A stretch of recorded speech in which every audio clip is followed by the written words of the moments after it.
بسم اللہ الرحمن الرحیم۔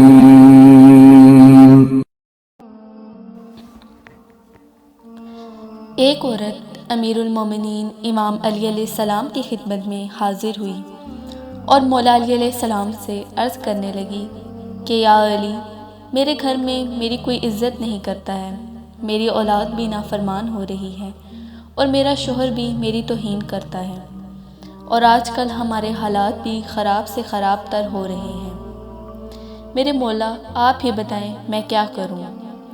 بس اس عورت کا یہ کہنا ہی تھا کہ امیر المومنین امام علی علیہ السلام نے یہ سب سنا اور پھر فرمایا، جب آسمان میں رمضان کا چاند نظر آئے تو اس وقت سورہ فاتحہ کو 21 مرتبہ پڑھ کر اپنے لیے دعا مانگو، کیونکہ جب رمضان کا چاند نظر آتا ہے تو پھر اللہ جنت کے دروازوں کو کھول دیتا ہے اور دوزخ کے دروازوں کو بند کر دیتا ہے، اور اس کے ساتھ ساتھ اللہ ہر وہ دعا قبول کر دیتا ہے جو اس وقت مانگی جائے۔